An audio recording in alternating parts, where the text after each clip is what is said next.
Hello everyone, I am Shalini Singh and welcome to my channel. Here we are studying the second chapter from Sociology class 12th, and the name of this chapter is The Demographic Structure of the Indian Society. And this video is going to be part 3 from this chapter. So पहले के दो part अगर आपने नहीं देखे हैं तो उनको भी देख लीजिएगा। पार्ट 1 में हमने पढ़ा कि कैसे पॉपुलेशन को कैलकुलेट किया जाता है, और यहाँ पे अब हम इंडिया की पॉपुलेशन की बात करेंगे। तो देखो, हमें पता है कि इंडिया जो है सेकंड मोस्ट पॉपुलस कंट्री है चाइना के बाद। चाइना फर्स्ट ऐसी कंट्री है जिसकी जनसंख्या बहुत ज़्यादा है, और इंडिया सेकंड नंबर पे आती है। और अगर हम 2011 की सेंसस की बात करें तो इसके अकॉर्डिंग हमारी जो पॉपुलेशन है वो 121 करोड़ है, यानी कि अगर हम बिलियन में देखें तो 1.21 बिलियन हमारी पॉपुलेशन है। As can be seen from table 1, the growth rate of India's population has not always been very high. तो अगर हम ग्रोथ रेट की बात करें इंडिया की पॉपुलेशन की, तो ये हमेशा से इतना ज़्यादा हाई नहीं था। ये बीच में क्या हुआ था, इसकी ग्रोथ रेट जो थी ना वो नीचे भी गिरी थी। Between 1901 to 1951, the average annual growth rate did not exceed 1.33%, a modest rate of growth.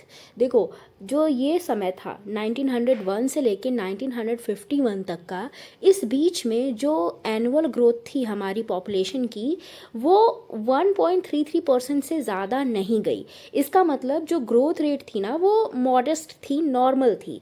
और इसका रीज़न क्या था कि एक क्या आई थी, बहुत ज़्यादा भयंकर बीमारी आ गई थी, एक एपिडेमिक आ गई थी जिसको इन्फ्लुएंज़ा बोला गया। ये क्या थी, ये किस दशक में आई, 1911 एंड 1921 के बीच में आई, जहाँ पे ग्रोथ रेट जो थी ना वो नेगेटिव हो गई थी। ठीक है, नेगेटिव ग्रोथ रेट हो गई थी, जो कि कितनी थी, -0.03%। और इसकी वजह से पॉपुलेशन की जो ग्रोथ थी वो बहुत तेज़ी से क्या होने लगी, गिरने लगी। This was because of the influenza epidemic during 1980 to 19, which killed about 12.5 million persons और 5% of the total population of the country. तो यहाँ पे क्या हुआ, कितने लोग मारे गए इस इन्फ्लुएंजा एपिडेमिक की वजह से, 12.5 मिलियन लोग मारे गए, जो कि हमारी टोटल पॉपुलेशन का 5% था। तो मतलब 5% पॉपुलेशन यहाँ पे क्या हो गई, हमारी ख़त्म हो गई। इंडिपेंडेंस के बाद भी हमारी पॉपुलेशन जो है ना वो बहुत तेज़ी से बढ़ी। मतलब इस टाइम पे पहले तो घटी, लेकिन इंडिपेंडेंस के बाद पे ये बढ़ने भी लगी। और ड्यूरिंग 1961 टू 1981 हमारा जो ग्रोथ रेट था वो 2.2% हो गया था। ठीक है, हम बहुत तेज़ी से, हमारी जनसंख्या क्या हो रही थी, बढ़ रही थी। देखो, अभी भी हमारा एनुअल ग्रोथ रेट भले कम हुआ है, लेकिन अभी भी हम डेवलपिंग वर्ल्ड में हाईएस्ट जनसंख्या वाले हैं। मतलब हमारी जो जनसंख्या है ना वो अभी भी तेज़ी से ही बढ़ रही है। भले ही पहले के सालों की अपेक्षा थोड़ी कम हुई है, लेकिन दूसरी कंट्रीज से तुलना करें तो अभी भी हमारी जनसंख्या तेज़ी से बढ़ रही है। और इसको आगे चार्ट के थ्रू भी बताया गया है। ठीक है, यहाँ पे लिखा गया है कि before 1931 both death rate and birth rate were high, whereas after this transitional movement the death rates fell sharply but the birth rate only fell slightly। अब देखो, 1931 से पहले क्या था कि हमारी डेथ रेट भी हाई थी और बर्थ रेट भी हाई थी, लेकिन उसके बाद जब हम ट्रांजिशनल मूवमेंट में गए तब हमारी डेथ रेट तो तेज़ी से गिरी, लेकिन बर्थ रेट जो है वो बहुत कम हुई, उतनी ज़्यादा ये कम नहीं हो पाई। अब जो भी चीज़ें हमने यहाँ पे पढ़ी वो टेबल के थ्रू हमको यहाँ पे दिखाई गई है।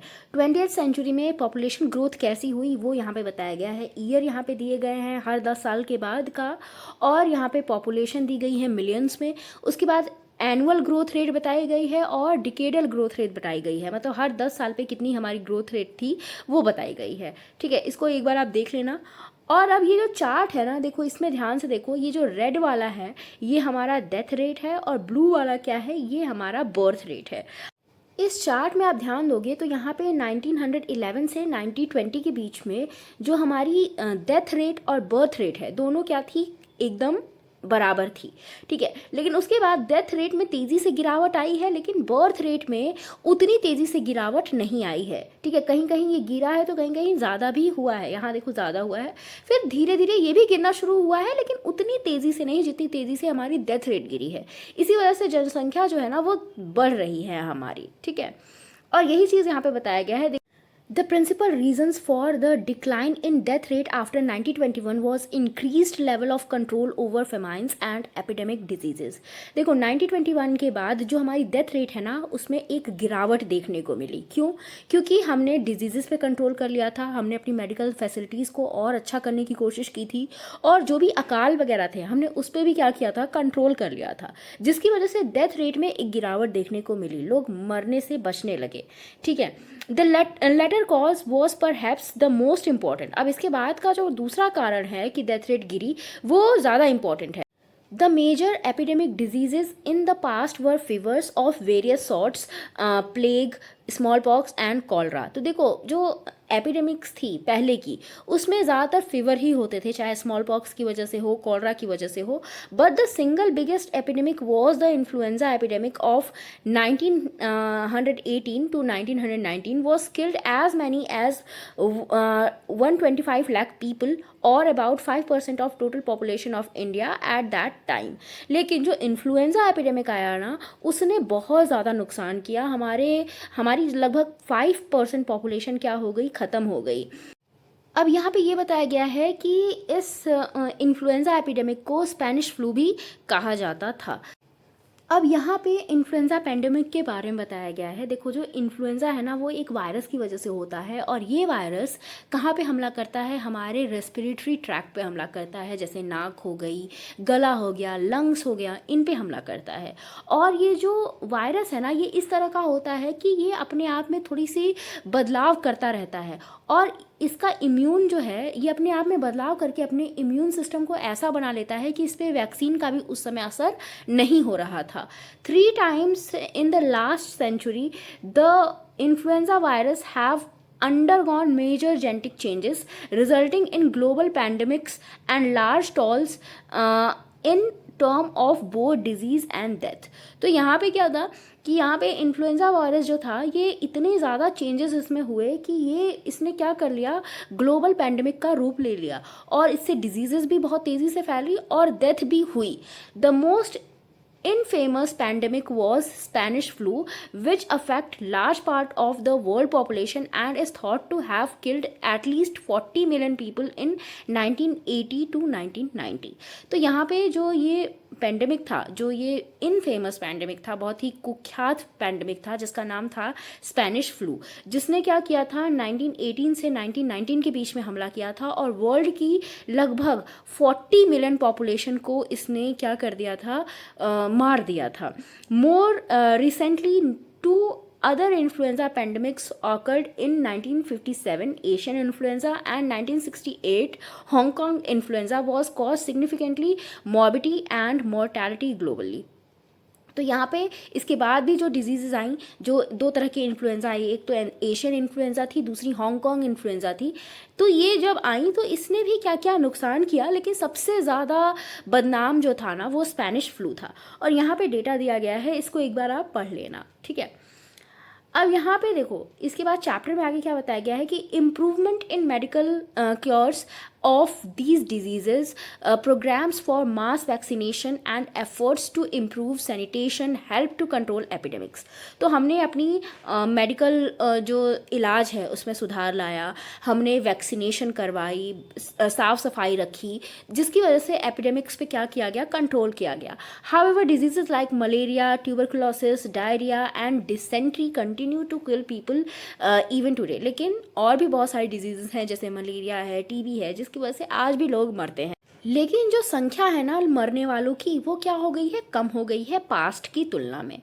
सूरत witnessed a small epidemic of plague in September 1994 while dengue and chikungunya epidemics are since reported in various parts of the country। तो सूरत में भी एक एपिडेमिक आया था प्लेग नाम का, जो कि सितंबर 1994 में आया था। उसके बाद बहुत सारे एपिडेमिक आए, जैसे डेंगू हो गया, चिकनगुनिया हो गया, जिसकी वजह से कंट्री में बहुत सारा नुकसान हुआ। Famines were also a major and recurring source of increased mortality। और जो अकाल वगैरह थे उसकी वजह से भी क्या था, हमारे यहाँ मोर्टैलिटी जो थी, वर्ल्ड की जो मोर्टैलिटी रेट थी वो क्या हो गई थी, बढ़ गई थी, लोग मर रहे थे अकाल की वजह से भी। अब ये जो अकाल पड़ रहे थे ना, इनका मेन कारण ये था कि जो बारिश हो रही थी ना, वो एक जैसी नहीं हो रही थी, उसमें वेरिएशन थे, कभी ज़्यादा होती थी, कभी कम होती थी। और हमारा जो एग्रीकल्चर था वो किस पे डिपेंडेंट था? बारिश पे ही डिपेंडेंट था। और अगर बारिश नहीं होगी, लोगों को अच्छे से एग्रीकल्चर फूड नहीं मिलेगा, तो वो माल न्यूट्रिशन का शिकार होंगे और फिर उनकी डेथ तो होएगी ही। तो ये रीज़न थे। इसके अलावा और रीज़न थे, जैसे ट्रांसपोर्टेशन की कमी होना, कम्युनिकेशन की कमी होना, इसकी वजह से भी अकाल आते थे। और जो स्टेट था, जो हमारी गवर्नमेंट थी उस टाइम पे, वो भी लोगों के हित के लिए बहुत ज़्यादा एफर्ट्स लेती नहीं थी, जिसकी वजह से भी लोगों को अकाल का सामना करना पड़ता था।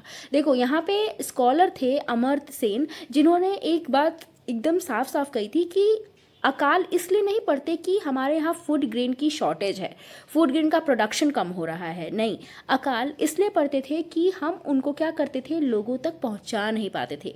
फेलियर ऑफ इंटाइटलमेंट की वजह से अकाल पड़ता था, ठीक है। मतलब जब लोगों तक उनकी इनएबिलिटी की वजह से खाना नहीं पहुंच पाता था, मान लो लोग गरीब हैं, उनको स्टेट क्या था, प्रॉपर फूड नहीं दे पाता था, सरकार प्रॉपर फूड नहीं दे पाती थी, जिसकी वजह से अकाल का सामना उनको करना पड़ता था। तो यहाँ पे ये चीज़ आप ध्यान देना कि अकाल का जो जितने भी स्कॉलर्स थे, जैसे कि अमर्त्य सेन हो गए, इन्होंने अकाल का कारण सिर्फ फूड ग्रेन की शॉर्टेज को नहीं माना था, इन्होंने अकाल का कारण फेलियर ऑफ एंटाइटलमेंट को भी माना था, कि लोगों तक जो सुविधाएं हैं, फूड हैं, वो पहुंचा नहीं पा रहा है गवर्नमेंट, जिसकी वजह से अकाल वाली सिचुएशन आ रही थी। देखो, उसके बाद क्या हुआ कि जो इंडियन एग्रीकल्चर सिस्टम है उसमें भी थोड़े से इम्प्रूवमेंट लाए गए, और means of communication, means of transportation में भी बदलाव आए, सुधार हुए। इसके अलावा जो राज्य सरकार थी या जो सेंट्रल गवर्नमेंट थी, उन लोगों ने भी बहुत सारे प्रयास किए कि लोगों को सुविधाएं पहुंचाई जा सके, जिसकी वजह से क्या देखा गया कि जो भी फेमाइन की स्थिति आ रही है वो कम होने लगी। लोगों की जो डेथ हो रही थी फेमाइन की वजह से, वो उसमें भी क्या होने लगा, रिडक्शन होने लगा, उसमें भी कमी आने लगी।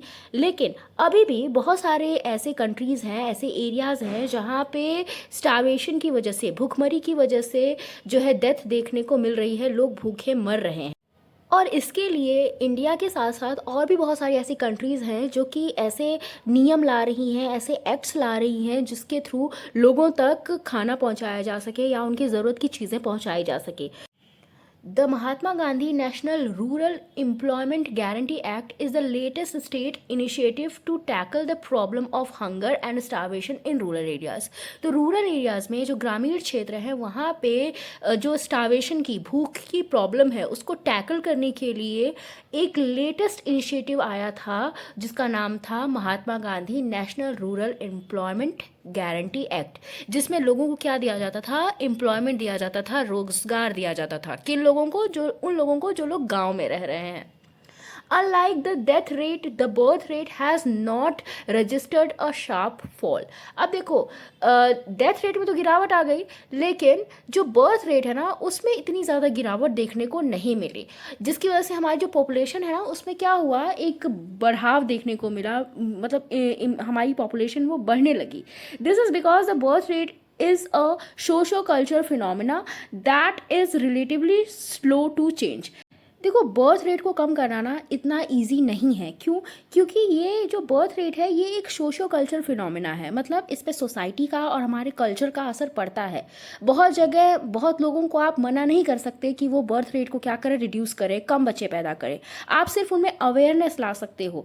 लेकिन डेथ रेट को कम करने के लिए क्या किए हमने, गवर्नमेंट ने प्रयास किए और डेथ रेट कम हो गई, लेकिन बर्थ रेट को कम करना उतना ईजी नहीं था। क्यों? क्योंकि बहुत सारे ऐसे पेरेंट्स हैं जिनको एक लड़के की इच्छा होती है, और उस वजह से भी वो लगातार बच्चे पैदा करते रहते हैं। और भी बहुत सारी कंट्रीज़ है, बहुत सारे एरियाज़ हैं जहाँ पे सोसाइटी की वजह से, कल्चर की वजह से जो है बर्थ रेट उसको कंट्रोल नहीं किया जा पा रहा है। तो यहाँ पे ये भी चीज़ बताई गई है कि जैसे जैसे हमारी प्रॉस्पेरिटी का लेवल बढ़ता गया, हम समृद्ध होते गए, वैसे वैसे बर्थ रेट में एक डाउनफॉल देखने को मिला। मतलब उतनी बर्थ रेट तेज़ी से एक तो कम नहीं हुई, लेकिन थोड़ी कम हुई है। क्यों? क्योंकि देखो, एक तरफ जहाँ पे हमने इन्फेंट मोर्टैलिटी रेट को कम किया, छोटे बच्चे कम मरने लगे, डेथ रेट भी कम हो गया, उसी के साथ साथ लोगों में थोड़ा सा एजुकेशन भी आई, अवेयरनेस भी आई, और फैमिली का साइज़ इससे क्या होने लगा, छोटा होने लगा। ठीक है, क्योंकि जितने भी एजुकेटेड लोग हैं, जिनके अंदर भी थोड़ी सी भी अवेयरनेस है, तो उनको पता है कि फैमिली का साइज़ बड़ा होने से उनकी आर्थिक स्थिति पे बुरा प्रभाव पड़ेगा। तो ये जो बर्थ रेट में गिराव देखने को मिला है, गिरावट देखने को मिली है, ये हर स्टेट में क्या कर रही है, वेरी कर रही है, अलग अलग है। ठीक है, कुछ स्टेट्स ऐसी हैं जो कि अच्छी कंडीशन में हैं, जैसे आंध्र प्रदेश, हिमाचल प्रदेश, पंजाब, तमिलनाडु, वेस्ट बंगाल। यहाँ पे जो टोटल फर्टिलिटी रेट है वो कितना है, 1.7 ईच है 2016 के आंकड़ों के अनुसार। जो 2016 का डेटा था उसके हिसाब से 1.7 है टोटल फर्टिलिटी रेट। इसका मतलब कि एक वुमेन अपने पूरी जीवन काल में कितने बच्चे पैदा करती है, ओनली 1.7 चिल्ड्रन पैदा करती है, यानी कि 1 से 2 बच्चे पैदा करती है। ठीक है, लेकिन कुछ स्टेट्स ऐसी भी हैं जहाँ पे ये जो टोटल फर्टिलिटी रेट है ना वो बहुत हाई है, जैसे बिहार, मध्य प्रदेश, राजस्थान, उत्तर प्रदेश। तो यहाँ पे जो 2016 का डेटा है उसके हिसाब से जो टोटल फर्टिलिटी रेट है ना वो क्या है, हाई है। जैसे अगर बिहार की बात करें तो यहाँ पे 3.3 है, एमपी में 2.8 है, राजस्थान में 2.7 है, यूपी में 3.1 है। ठीक है, तो अगर हम खाली यूपी और बिहार की बर्थ रेट को देखें ना, तो ये दोनों मिला के हमारी पॉपुलेशन को क्या कर रहे हैं, लगभग आधा क्या कर दे रहे हैं, बढ़ा दे रहे हैं। मतलब हमारी पॉपुलेशन में जो आधा का बढ़ोतरी हो रही है, मतलब जितनी बढ़ोतरी हो रही है उसका आधा हिस्सा यूपी और बिहार की वजह से हो रहा है। ठीक है, और वही चीज़ यहाँ पे देखो लिखी भी गई है कि the highest birth rate in India is of Uttar Pradesh and Bihar. Uttar Pradesh की कितनी है, 25.9, एंड बिहार की 26.4। मतलब ये बर्थ रेट जो है ये इतना परसेंट है। And they will also account for about half of the addition to the Indian population up to the year 2041। यहाँ पे कहने का मतलब ये है कि 2041 तक इंडिया की जो टोटल पॉपुलेशन होगी उसका 50%, मतलब जो पॉपुलेशन ग्रोथ होगी उस ग्रोथ का 50% कहाँ से आएगा, यूपी और बिहार से आएगा। ठीक है, यही चीज़ यहाँ पे आगे बताई गई है। यहाँ पे आपको एक मैप दिया गया है जिसमें बताया गया है कि कौन कौन से स्टेट्स हैं जहाँ पे बर्थ रेट ज़्यादा है, कहाँ पे हाई कम है, वो यहाँ पे बताया गया है। जैसे देखो जो ग्रीन वाले एरिया हैं वहाँ पे बर्थ रेट क्या है, 25.7 से ज़्यादा है, या तो 25.7 है या उससे ज़्यादा है। और ये जो कलर है ब्राउन कलर, इसमें 23.6 वाले हैं। तो ये लोग एवरेज हैं। कौन, ये वाले कलर। उसके बाद जिनकी बर्थ रेट थोड़ी कम है वो भी यहाँ पे बताए गए हैं, तो इसको आप एक बार बुक में देख लेना। ठीक है, उसके बाद यहाँ पे एक और चीज़ बताई गई है कि कैसे कौन कौन से स्टेट हैं जिनकी पॉपुलेशन कितनी बढ़ रही है, क्या स्पीड है, किस स्पीड से, किस परसेंटेज से उनकी पॉपुलेशन बर्थ रेट जो है वो बढ़ रहा है। तो यहाँ पे अलग अलग स्टेट का बताया गया है। तो यहाँ पे आप ध्यान से देखोगे ना तो यूपी एंड बिहार का परसेंटेज कितना है, 28%, जो कि सबसे ज़्यादा है। इसके बाद नेक्स्ट हमारा टॉपिक है age structure of Indian population. Indian population का एज स्ट्रक्चर कैसा है, मतलब किस एज के कितने परसेंट लोग यहाँ पे रह रहे हैं, ये बताया गया है। India has a very young population, that is the majority of Indians tend to be young and the average age is also less than that of most other country। तो यहाँ की जो पॉपुलेशन है वो कैसी है, बहुत ही यंग पॉपुलेशन है। इसका मतलब कि जो एवरेज एज है ना हमारे इंडिया की वो अदर कंट्रीज़ किससे क्या है, कम है। मतलब हम ज़्यादा लंबे समय तक, ज़्यादा सालों तक यहाँ के लोग ज़िंदा नहीं रहते। Table 2 show that the share of the under 15 age group is in the total population has come down from its highest level of 42% in 1971 to 33% in 2001। तो यहाँ पे पहले जो हमारा 15 साल से कम के बच्चे थे वो कब कितने थे, पहले 1971 में 42%, लेकिन 2001 में कितने हो गए, 35%। The share of the 15 to 60 age group has increase slightly from 53% to 59%। लेकिन जो 50 से 60 का एज ग्रुप है ना वो पहले 53% था, लेकिन अब उनकी संख्या कितनी हो गई है, टोटल पॉपुलेशन की 59%। ठीक है, तो 15 साल से कम वालों की संख्या में थोड़ी सी गिरावट देखने को मिली है, लेकिन जो 15 टू 60 वाले एज वाले लोग हैं उनकी जनसंख्या में क्या है, थोड़ी सी बढ़ोतरी देखने को मिली है। While the share of the 60 plus age group is very small but it has begin to increase from 5% to 7% over the same period. तो यहाँ पे अभी फ़िलहाल की बात करें तो 60 प्लस एज ग्रुप वालों की संख्या क्या है, कम है, लेकिन इंक्रीज हो रहा है 5% से 7%। मतलब पहले 5% थी, अब कितना हो गई है, 7% हो गई है। But the age composition of the Indian population is expected to change significantly in the next 2 decades. अब ये तो अभी का एज स्ट्रक्चर है, मतलब 2001 के हिसाब से ये एज स्ट्रक्चर है, लेकिन धीरे धीरे 2 डिकेड्स के बाद क्या होगा कि हमारा जो एज स्ट्रक्चर है ना वो चेंज होने लगेगा। ठीक है, थोड़ा सा उसमें चेंज देखने को मिलेगा। तो ये चेंज जो होगा एज स्ट्रक्चर में, ये 2 एंड्स पे होगा। मतलब एक तो छोटे बच्चों में होगा, दूसरा बूढ़े लोगों में होगा। तो जो 0 टू 14 एज ग्रुप वाले लोग हैं, इनका शेयर जो है वो कितना गिरेगा, लगभग 11% गिरेगा। मतलब 2001 में कितना था, 34%, लेकिन जब अगर हम 2026 की बात करेंगे तो ये कितना हो जाएगा, 23% इनका शेयर। मतलब टोटल पॉपुलेशन के ये 23% ही रह जाएंगे। और अगर 60 प्लस वालों की बात की जाए तो इनका जो एज ग्रुप, मतलब इनका जो संख्या है वो क्या होगी, बढ़ेगी कितना, 5% तक। मतलब 2001 में ये कितनी थी, 7%, लेकिन 2026 में ये कितनी हो जाएगी, 12% इनकी संख्या। मतलब टोटल पॉपुलेशन का 12% ये लोग होंगे। और यही चीज़ यहाँ पे टेबल के थ्रू आपको बताई गई है। यहाँ पे ईयर दिया गया है, यहाँ पे एज ग्रुप बताए गए हैं, 0 टू 14, 15 टू 59, 60 प्लस वाले, और टोटल मतलब 100 में से यहाँ पे रखा गया है। मतलब आपको यहाँ पे परसेंटेज बताया गया है। ठीक है, 1961 में देखो तो जो 0 टू 14 वाले थे वो 41 थे, 15 टू 59 के बीच में जो थे लोग वो 53 थे, और 60 से ऊपर जो थे वो कितने थे, 6 थे। ठीक है, तो 100 में से ये बात हो रही है। ठीक है, तो एक तरह से आप ये कह सकते हो कि परसेंटेज में शो किया जा रहा है यहाँ पे डेटा को। उसके बाद 50-71 में क्या हुआ, जो 0 टू 14 वाले लोग थे इनकी संख्या बढ़ी, 50 टू 59 वाले जो थे वो उनकी संख्या सेम ही रही, और 60 प्लस वाले जो थे उनकी संख्या में गिरावट आई, ये 5% हो गए। 1981 का भी इसी तरह है। उसके बाद अगर 61 की तुलना में 2026 को देखो तो यहाँ पे 0 टू 14 वाले कितने हो जाएंगे, 23। मतलब 0 टू 14 वाले कम हो जाएंगे, 15 टू 59 वाले बढ़ जाएंगे, कितने हो जाएंगे, ये 64 हो जाएंगे, और 60 प्लस वाले भी बढ़ जाएंगे, ये कितने हो जाएंगे, 12 हो जाएंगे। तो ज़्यादातर बदलाव आपको कहाँ देखने को मिल रहा है, इन्हीं दोनों एंड्स पे, मतलब 0 टू 14 वाले में और 60 प्लस वाले में। ठीक है, 0 टू 14 वाले में भी एक बहुत बड़ा बदलाव देखने को मिला, और 60 प्लस वालों की संख्या भी क्या हो गई, बढ़ गई। मतलब बूढ़े लोगों की संख्या 2026 में क्या हो जाएगी, बढ़ जाएगी। ठीक है, यही चीज़ यहाँ पे बताई गई है। और यहाँ पे पिरामिड बनाया गया है, एज ग्रुप पिरामिड, ये 1961 से 81 और 2001 और 2026 का पिरामिड है। ठीक, यहाँ पे देखो सबसे पहला पिरामिड 1961 वाला है। यहाँ पे ग्रीन वाले जो हैं, सॉरी ब्लू वाले जो हैं वो मेल्स हैं, और ये जो रेड या पिंक कह सकते हो ये फीमेल है।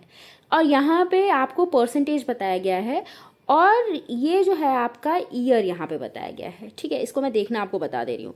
देखो अगर हम फीमेल की बात करें तो यहाँ पे जो 0 टू 4 ईयर्स के बच्चे हैं, यहाँ पे देखो लिखा है ना 0 टू 4 ईयर, थोड़ा बड़ा कर देती हूँ। देखो 0 टू 4 ईयर वाले जो बच्चे हैं उनकी संख्या कितनी है, लगभग 14% से क्या है, ज़्यादा है लड़कियों की, और लड़कों की भी 14% के आसपास ही है। इसके बाद 5 टू 9 ईयर वाले लोगों की बात करें तो इनकी संख्या भी लगभग 0 टू 4 वालों के बराबर ही है। यहाँ पे भी 14% के आसपास है मेल में भी, और फीमेल में भी ये 14% के आसपास हैं। उसके बाद 10 टू 14 ईयर्स के बच्चों की बात करें तो इनकी संख्या क्या है, कम, मतलब थोड़ी सी कम है। ये कहाँ है, ये लगभग 12% है मेल में, और फीमेल में ये लगभग 10 और 11% के बीच में आ रहे हैं। 15 टू 19 ईयर्स की बात करें तो इनकी संख्या भी कम है, 10 टू 12 वालों से भी इनकी संख्या क्या है, कम है। ये कितना है, मेल में 8% ही है, और फीमेल में भी ये कितना है, 8% है। तो इस तरह से आप देख रहे हो कि जैसे जैसे एज बढ़ती जा रही है लोगों की संख्या क्या हो रही है, कम होती जा रही है। ठीक है, तो ये चीज़ 1961 का ग्राफ है। उसके बाद 1981 का ग्राफ थोड़ा सा अलग है। यहाँ पे आप देख सकते हो कि किस एज में कितने लोग बढ़ रहे हैं, कितने लोग घट रहे हैं।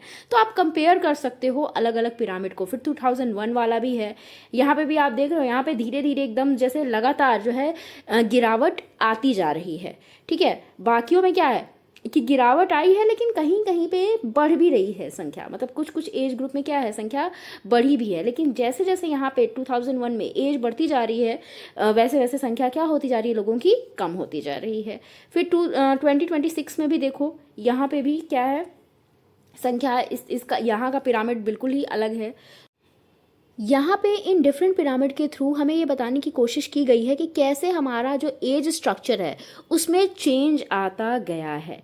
और यहाँ पे आपको इससे क्वेश्चन भी देखने को मिल सकते हैं। हो सकता है आपको 2 पिरामिड बना के दे दिया जाए और कहा जाए कि आप कंपेयर करो इनको। ठीक है, और उनसे क्वेश्चन भी पूछे जा सकते हैं कि किस एज ग्रुप की संख्या कितनी है। और आपसे ये भी पूछा जा सकता है कि 1961 में 0 to 4 एज ग्रुप वाले लोग कितने हैं, और ये कितना ज़्यादा है या कितना कम है 2026 की अपेक्षा। ठीक है, तो ये सारी चीज़ें आपको ध्यान रखना है। ठीक है, आपको ये पिरामिड देख के इनसे क्वेश्चन पूछे जा सकते हैं। As with fertility rates, there are wide regional variation in the age structure as well.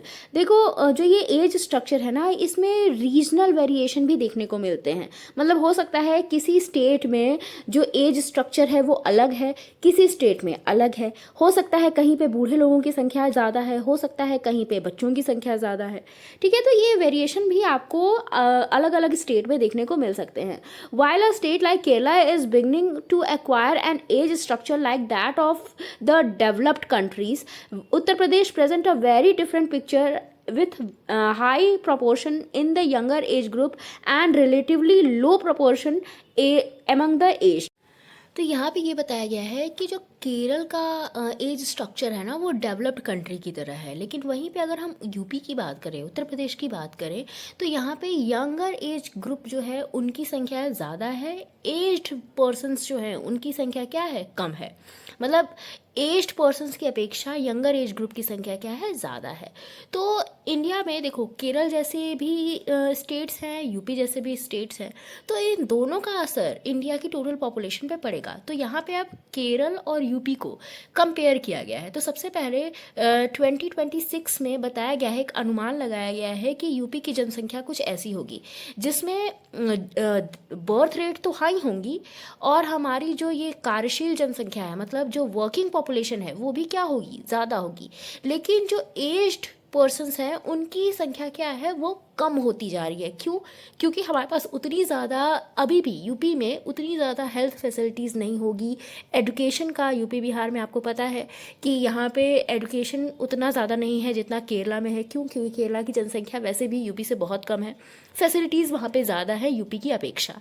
तो यहाँ पे देखो, बर्थ रेट तो अच्छा है, लेकिन डेथ, जो ये लाइफ एक्सपेक्टेंसी वाली जो दर है, जो एक एज है जहाँ पे लोग ज़्यादा दिन तक जी नहीं पाएंगे। ठीक है, मतलब जो ओल्ड एज लोग हैं उनकी संख्या क्या होती जाएगी, कम होती जाएगी। ठीक है, केरला की बात करें तो यहाँ पे देखो, यहाँ पे बर्थ रेट भी यूपी की अपेक्षा कम है और लाइफ एक्सपेक्टेंसी भी ज़्यादा है। आप देखोगे कि यूपी का जो पिरामिड है ऊपर जाते जाते क्या हो गया है, बहुत ज़्यादा कम हो गया है, पतला हो गया है।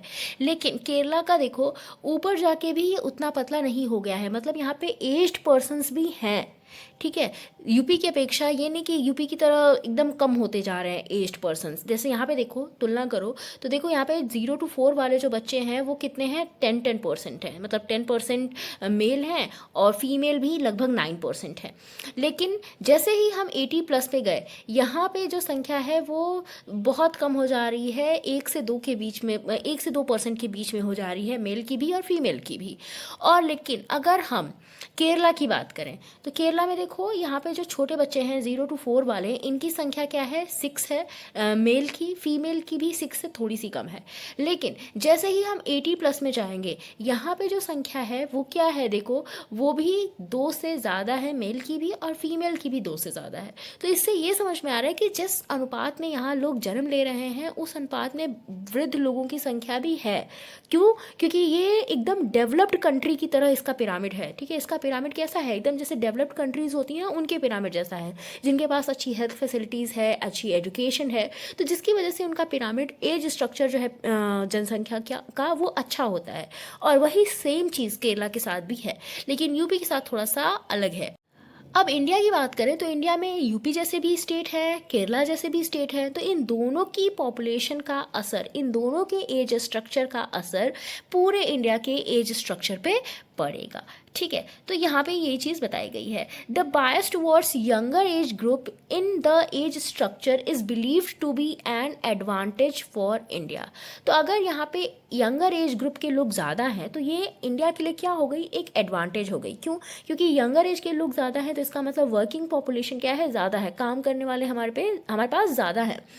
Like the East Asian economies in the past decade and like Ireland today, India is supposed to be benefiting from a demographic dividend. तो इंडिया का जो एक है ना, इंडिया एक बेनिफिट वाली सिचुएशन में रहेगा।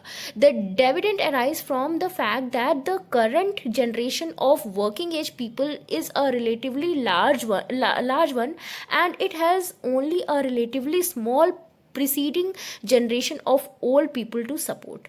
तो इसका मतलब ये है कि अगर यंगर एज के लोग आपके पास ज़्यादा हैं, आपकी कंट्री में ज़्यादा हैं, तो इसका मतलब वर्किंग एज ज़्यादा है, काम करने वाले ज़्यादा हैं डिपेंडेंट की अपेक्षा। डिपेंडेंट क्या है, कम है, ओल्ड एज वाले लोग क्या है, कम है।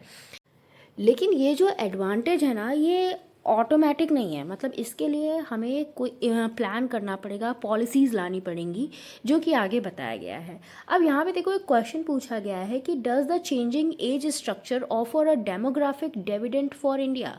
क्या ये जो एज स्ट्रक्चर है ये चेंज हो रहा है तो इससे एक डेमोग्राफिक डिविडेंड आएगा, इंडिया को डेमोग्राफिक डिविडेंड मिलेगा। मतलब डेमोग्राफिक डिविडेंड का मतलब है कि मतलब जो जनसंख्या बढ़ेगी क्या वो लाभदायक होगी, जो जनसंख्या में चेंजेस आएंगे क्या वो लाभदायक होंगे अगर ये एज स्ट्रक्चर चेंज होगा तो यही चीज़ यहाँ पे इसी क्वेश्चन का आंसर दिया गया है कि द डेमोग्राफिक एडवांटेज और डिविडेंड, डेमोग्राफिक डिविडेंड का मतलब है demographic advantage, to be derived from the age structure of the population is due to the fact that India is and will remain for the some time one of the youngest countries in the world। तो ये जो India की population है ना, यहाँ पे younger लोग ज़्यादा हैं, इस वजह से कुछ समय के लिए जो इंडिया है वो क्या होगी, यंगेस्ट कंट्रीज़ में से एक रहेगी। मतलब वर्ल्ड की जो यंगेस्ट कंट्रीज़ हैं उनमें से एक अभी भी है इंडिया और आगे भी कुछ सालों तक रहेगी। A third of India's population was below 15 years of age in 2000। तो 2000 की अगर हम बात करें तो उस टाइम पे जो 1/3 था इंडिया की पॉपुलेशन का वो कितना, वो 15 साल से नीचे वालों का था। मतलब इंडिया की 1/3 पॉपुलेशन ऐसी थी जो कि 15 साल से कम थी। कब? 2000 में। इन 2020 the average Indian will be only 29 years old compared with an average age of 37 in China and the United States, 45 in Western Europe and 48 in Japan। तो अगर हम 2020 में एवरेज एक इंडियन की एज बताएं तो 29 थी, ठीक है, जो कि काफ़ी कम एज है, ठीक है, मतलब 29 थी। अगर हम सारे एज को एक एवरेज कर लें, मतलब अगर हम 15 से कम को लें, 15 to 59 को लें और 60+ वालों को लें, तो सबका एवरेज मिला के जो इंडियन की एज हो रही थी वो 29 ईयर्स थी। लेकिन वहीं पे बाकी कंट्रीज़ जैसे चाइना की 37 थी, यूनाइटेड स्टेट्स की भी 37 थी, वेस्टर्न यूरोप की 45 थी, जापान की 48 थी। This implies a large and growing labour force which can deliver unexpected benefits in term of growth and prosperity. इसका मतलब ये है कि हमारी जो इंडिया में, मतलब इंडिया की जो पॉपुलेशन है वो क्या है, कैसी है, यंगेस्ट पॉपुलेशन है। क्यों? क्योंकि यहाँ पे 29 का मतलब क्या है, बाकी कंट्रीज़ की से तुलना करें तो हमारी एज कम ही तो है ना। तो इसका मतलब हमारी पॉपुलेशन ज़्यादा जो है वो किस में आ रही है, 29 के आसपास की एज में आ रही है। तो इसका मतलब वर्किंग पॉपुलेशन हमारे पास ज़्यादा है, तो हम ये हमारी ग्रोथ और प्रॉस्पेरिटी के लिए तो अच्छा ही होगा। The demographic dividend results from an increase in the proportion of worker relative to non worker in the population. तो अगर ये डेमोग्राफिक डिविडेंड है, जो ये डेमोग्राफिक एडवांटेज है, इसका रिजल्ट हमें ये मिल रहा है कि हमारे जो वर्कर्स हैं वो नॉन वर्कर्स की तुलना में क्या है, ज़्यादा हैं। In term of age, the working population is roughly that between 15 and 64 of age. तो अगर हम वर्किंग पॉपुलेशन की बात करें तो वर्किंग पॉपुलेशन कौन होती है? जो 15 से 64 साल के बीच की एज वाले होते हैं वही तो वर्किंग होते हैं। 15 से कम वालों से भी आप काम नहीं कराओगे, 64 से ज़्यादा हो जाओगे तो खुद ही काम नहीं कर पाओगे। The working age group must support itself as well as those outside this age group. तो ये जो वर्किंग एज है ये खुद का तो सपोर्ट करता ही है, इसके अलावा वो जो इस एज ग्रुप से बाहर वाले लोग हैं उनका भी सपोर्ट करता है। मतलब चिल्ड्रन और ओल्ड एज वाले लोग दोनों को ये क्या करता है, सपोर्ट करता है। Changes in the age structure due to the demographic transition lower the dependency ratio or the ratio of non-working age to working age population, thus creating the potential for generating growth.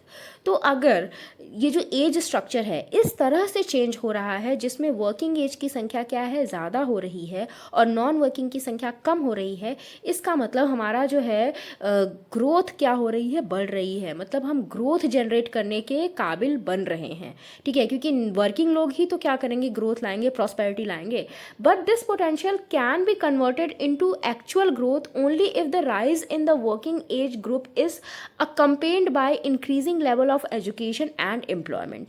तो लेकिन जो हमें ये लाभ दिख रहा है, ये लाभ तभी हमारे काम आएगा जब हम इन वर्किंग एज ग्रुप को क्या दें, एजुकेशन दें और एम्प्लॉयमेंट के अवसर दें। अगर ये जो नए नए वर्कर आ रहे हैं ये एडुकेटेड नहीं हुए तो हमारी जो प्रोडक्टिविटी है वो क्या हो जाएगी, लो हो जाएगी। क्यों? क्योंकि एजुकेशन के बिना ये प्रॉस्पेरिटी में सहयोग ही नहीं कर पाएंगे, प्रोडक्टिविटी ला ही नहीं पाएंगे। और अगर इनको एम्प्लॉयमेंट नहीं दी गई तो ना ये खुद के लिए अर्न कर पाएंगे, ना अपने डिपेंडेंट्स के लिए अर्न कर पाएंगे। अपने ऊपर जो भी इनके ऊपर लोग आश्रित हैं, इनके फैमिली मेम्बर्स, उनको भी ये सपोर्ट नहीं कर पाएंगे। This changing age structure by itself can not guarantee any benefits unless it is properly utilized through planned development. तो एज स्ट्रक्चर में ही बदलाव आने से कुछ नहीं होगा जब तक हम इनके बेनिफिट के लिए कुछ प्लानिंग ना करें, कुछ पॉलिसीज़ ना लाएं, ठीक है। अगर एजुकेशन और एम्प्लॉयमेंट नहीं होगा तो ये वर्किंग पॉपुलेशन से भी हमें कोई फ़ायदा नहीं होगा, क्योंकि वर्किंग 15 से 64 के बीच में अगर आपके पास लोग हैं और वो एडुकेटेड ही नहीं है, उनको एम्प्लॉयमेंट ही नहीं मिल रहा है, तो वो किस काम के, वो क्या प्रॉस्पेरिटी में हमारे सहयोग करेंगे, वो किस तरह से अपना और अपने घर का खर्च चलाएंगे। The real problem is in defining the dependency ratio as the ratio of the non-working age to working age population rather than the ratio of non-workers to workers।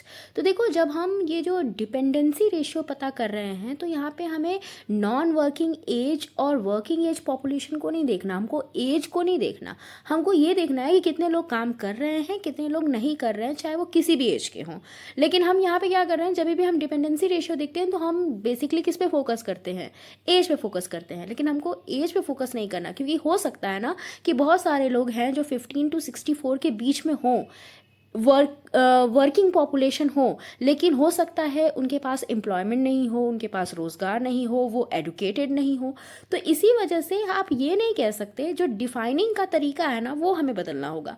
हम ये नहीं कह सकते कि इस पर्टिकुलर एज में ये बंदा काम कर सकता है, इस पर्टिकुलर एज में ये बंदा काम नहीं कर सकता। हो सकता है कि एज ग्रुप के हिसाब से जो हम वर्किंग और नॉन वर्किंग पॉपुलेशन को कैटेगराइज कर रहे हैं वो थोड़ा सा गलत हो, ठीक है। The difference between the two is determined by the context of unemployment and underdevelopment, which keep a part of the labor force out of productive work। तो यही चीज़ यहाँ पे बताई गई है कि हमें इसके ऊपर देखो वर्किंग और नॉन वर्किंग एज पॉपुलेशन का चीज़ तो हम है ही, लेकिन इस पे अनएम्प्लॉयमेंट और अंडर एम्प्लॉयमेंट का भी असर पड़ता है। अगर एम्प्लॉयमेंट ही जनरेट नहीं कर रहा है हमारा स्टेट, अगर कंट्री में एम्प्लॉयमेंट ही नहीं है, तो जो वर्किंग एज पॉपुलेशन है वो रह के भी क्या करेगा। 15 to 64 वाले अगर हैं बहुत ज़्यादा हमारे पास, लेकिन एम्प्लॉयमेंट ही नहीं है, तो इसका ये मतलब हुआ ना कि उनको काम करने के लिए कुछ है ही नहीं। वो काम कहाँ से करेंगे, कहाँ से प्रोडक्टिव होंगे, कहाँ से प्रॉस्पेरिटी लाएंगे। The difference explains why some countries are able to exploit the demographic advantage while others are not। तो यही डिफरेंस बताता है, मतलब एम्प्लॉयमेंट और एजुकेशन का डिफरेंस ही बताता है कि क्यों कहीं पे नॉन वर्किंग एज वाले कम है, वर्किंग एज वाली पॉपुलेशन ज़्यादा है, लेकिन फिर भी वहाँ पे जो प्रॉस्पेरिटी है वो कम है। क्यों? रीज़न यही हो सकता है कि वहाँ पे एजुकेशन नहीं है, वहाँ पे एम्प्लॉयमेंट नहीं है। India is indeed facing a window of opportunity created by the demographic dividend। तो यहाँ पे हम डेमोग्राफिक एडवांटेज में है, मतलब हमारे पास वर्किंग पॉपुलेशन ज़्यादा है। इस वजह से हमारे पास क्या है, एक अपॉर्चुनिटी है, अपॉर्चुनिटी का रास्ता हमारे लिए है कि हाँ इनका लाभ हम उठा सकते हैं अगर हम इनको एजुकेशन दें, अगर हम इनको प्रॉपर एम्प्लॉयमेंट के अवसर दें। The total dependency ratio fell from 79 in 1970 to 64 in 2005। तो ये जो टोटल डिपेंडेंसी रेशियो है ना, इसमें गिरावट देखने को मिली। 1970 में ये 79 था, लेकिन 2005 में ये सिर्फ और सिर्फ 64 रह गया, और आगे भी इसमें गिरावट देखने को मिलेगी। देखो 2025 तक ये 48 रह जाएगा। क्यों? क्योंकि जो बच्चे हैं ना उनकी एज में क्या आएगा, गिरावट आएगा, मतलब बच्चों की जो संख्या है वो कम होगी, बर्थ रेट कम होगी, जिसकी वजह से 2025 में भी जो डिपेंडेंसी रेशियो है वो क्या होएगा, कम होएगा, 48 रहेगा। लेकिन 2050 आते आते डिपेंडेंसी रेशियो 50 हो जाएगा, बढ़ जाएगा। क्यों बढ़ेगा? क्योंकि इस समय जो एज्ड पर्सन्स हैं, जो बूढ़े लोग हैं, उनकी संख्या थोड़ी सी बढ़ जाएगी। तो इस तरह से हम ये देख सकते हैं कि डिपेंडेंसी रेशियो हमारा क्या हो रहा है, एवरेज रह रहा है। बहुत ज़्यादा डिपेंडेंट लोग हमारे पास उतने नहीं रह रहे हैं। ठीक है, तो ये प्रॉब्लम तो सॉल्व हो गई कि जो वर्किंग एज है वो हमारे पास क्या है, ज़्यादा है, लेकिन इनको एजुकेशन देनी है, इनको एम्प्लॉयमेंट देनी है। तो मेन प्रॉब्लम किसकी है? एम्प्लॉयमेंट की है। Data from National Sample Survey studies of 1999 to 2000 and from the 2001 census of India reveal a sharp fall in the rate of employment generation across both rural and urban areas। तो देखो ये जो data मिले आपके census से 2001 में और national sample सर्वे studies जो थी उसमें जो डेटा मिले, उनमें क्या पता चला कि जो एम्प्लॉयमेंट जनरेशन है वो क्या हुई है, उसमें गिरावट आई है। मतलब हम इतना एम्प्लॉयमेंट अब जनरेट नहीं कर पा रहे जितना हम पहले करते थे। ठीक है, this is true for the young age well. तो यंग लोगों के लिए भी ये चीज़ सही है कि यहाँ पे हमारे पास एम्प्लॉयमेंट में गिरावट आई है, हम उतना ज़्यादा एम्प्लॉयमेंट दे नहीं पा रहे हैं, हमारी कंट्री में उतना ज़्यादा एम्प्लॉयमेंट हो नहीं पा रहा है। The rate of growth of employment in the 15 to 30 age group, which stood at around 2.4% a year between 1987 and 1994 for both rural and urban men, fell to 0.7 for rural men and 0.3% for urban men during 1994 to 2004। यहाँ पे ये बताया जा रहा है कि 1987 से 1994 के बीच में जो एम्प्लॉयमेंट जनरेशन में ग्रोथ रेट था वो 2.4% था, अर्बन एरिया और रूरल एरिया दोनों में। ठीक है, लेकिन धीरे धीरे ये जो एम्प्लॉयमेंट जनरेशन का ग्रोथ रेट है, मतलब एम्प्लॉयमेंट हम कितनी से तेज़ी से दे रहे हैं लोगों को, इसका जो ग्रोथ है उसमें क्या मिली है, गिरावट देखने को मिली है। अब 1994 से 2004 में जो रूरल मैन थे वहाँ पे जो बढ़ोतरी थी, इन ग्रोथ रेट था एम्प्लॉयमेंट का, वो 0.7% हो गया, और रूरल एरिया में ये और कम हो गया, 0.3% हो गया। तो पहले की अपेक्षा अब हमारा जो एम्प्लॉयमेंट का ग्रोथ रेट है वो क्या होता जा रहा है, कम होता जा रहा है। This suggest that the advantage offered by a young labour force is not being exploited. तो यहाँ पे ये चीज़ बताई जा रही है कि भले हमारे पास वर्किंग एज बहुत ज़्यादा हो, लेकिन अगर हम एम्प्लॉयमेंट ही जनरेट नहीं कर पाएंगे तो वो वर्किंग एज वाली पॉपुलेशन किसी काम की नहीं रह जाएगी। तो हमें इसके लिए क्या करनी पड़ेगी, स्ट्रैटेजीज अपनानी पड़ेंगी, क्योंकि ये जो अभी आपको डेमोग्राफिक डिविडेंड दिख रहा है, डेमोग्राफिक एडवांटेज दिख रहा है ना, ये हमारे किसी काम नहीं आएगा अगर एजुकेशन और एम्प्लॉयमेंट नहीं होगी तो हमें बहुत सारी पॉलिसीज़ बनाने की ज़रूरत है, स्ट्रैटेजीज़ को फॉलो करने की ज़रूरत है, और बहुत सारी स्ट्रैटेजीज़ बनाई भी गई हैं। लेकिन जो इंडिया के भी रीसेंट के एक्सपीरियंसेस है उससे ये नहीं लग रहा है कि ये जो स्ट्रैटेजीज़ बनाई गई हैं इनको फॉलो भी किया जा रहा है, इनको इम्प्लीमेंट भी किया जा रहा है। Unless a way forward is found we may miss out on the potential benefit that the country's changing age structure temporarily offers. तो अगर हम इन स्ट्रेटजीज़ को, इन पॉलिसीज़ को अच्छे से इम्प्लीमेंट नहीं कर पाएंगे, लागू नहीं कर पाएंगे, तो जो हमें डेमोग्राफिक डिविडेंड मिल रहा है, जो हमें फ़ायदा मिल रहा है इंडिया के एज स्ट्रक्चर से, वो हमें मिल नहीं पाएगा। इसके बाद हमारा नेक्स्ट टॉपिक है the declining sex ratio in India. इसको हम नेक्स्ट वीडियो में पढ़ेंगे। आई होप जो भी हमने आज पढ़ा वो सब आपको समझ में आया हो। वीडियो अच्छा लगा हो तो लाइक कर देना, शेयर कर देना और चैनल को सब्सक्राइब कर देना। Thank you for watching.